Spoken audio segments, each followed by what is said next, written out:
अस्सलाम वालेकुम my YouTube family, कैसे हैं आप सब। उम्मीद है सब ठीक ठाक होंगे। आज हम बड़े ज़बरदस्त से करेले, दाल करेले बनाएंगे। हर घर में पकते हैं, पंजाब में बहुत पसंद किए जाते हैं। स्पेशली गर्मी का मौसम है, बेहतरीन सब्ज़ी है। यहाँ पे फ़्रेश करेले मैं लेने के लिए आई हुई थी, बहुत अच्छे लगे तो मैंने सोचा वीडियो बनाऊँ। यहाँ पे 1 किलो करेले लिए हैं, इनको छील के अच्छी तरह से इस तरह से काट के 1 टीस्पून नमक लगा के 1 घंटे के लिए रख दें।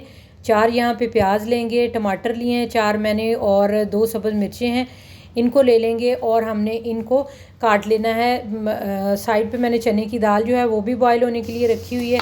करेले धो के अच्छे तरीके से आपने उनको एक कपड़े में निचोड़ लेना है। अच्छे तरीके से किचन टॉवल के अंदर डालें, अच्छी तरह से मसल के धोएं, और उसके बाद आप किचन टॉवल में इसको अच्छे तरीके से जिस तरह कपड़ा निचोड़ते हैं इस तरह से निचोड़ लें। 2-3 दफ़ा आपने ये प्रोसेस करना है। करेले बिल्कुल भी कड़वे नहीं होंगे। कपड़े के साथ आपने अच्छी तरह से ज़रूर निचोड़ने हैं।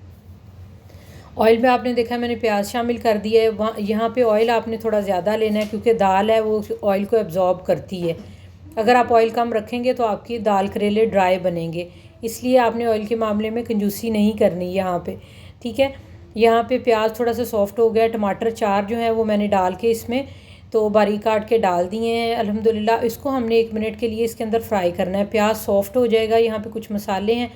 1 टीस्पून फुल सुरख मिर्च है, हाफ़ टी स्पून नमक है, हाफ़ टी स्पून हल्दी पाउडर है, ये इसके अंदर हमने शामिल कर देना है। नमक आपने कम डालना है क्योंकि करेलों को भी लगा हुआ नमक है। आपने दाल के हिस्से का बस डालना है, ये ना हो कि नमक तेज़ हो जाए क्योंकि बाद में भी डाल सकता है। सब्ज़ मिर्चें भी अल्हम्दुलिल्लाह काट के मैंने इसमें शामिल कर दी हैं।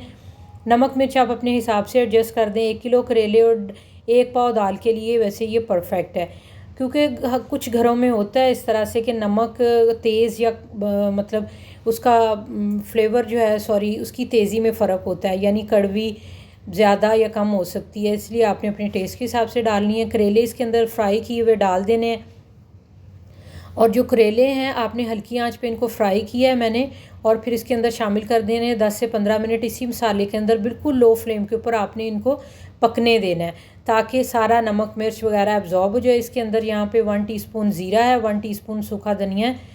सूखा धनिया जो है इसको आपने दरदरा सा कूट लेना है, इसमें शामिल कर दें, ये बहुत अच्छा फ्लेवर देगा इसके अंदर। साइड पे अल्हम्दुलिल्लाह दाल जो है वो भी तकरीबन गल चुकी है। दाल इस तरह से चने की खिली खिली सी होनी चाहिए।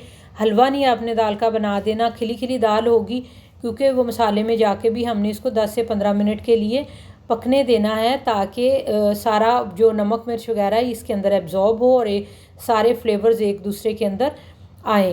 तो इस तरह से ये बेहतरीन दाल बनेगी।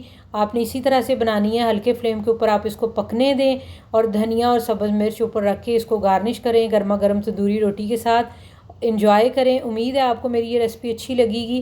कमेंट सेक्शन में ज़रूर बताइएगा। अल्लाह हाफिज़।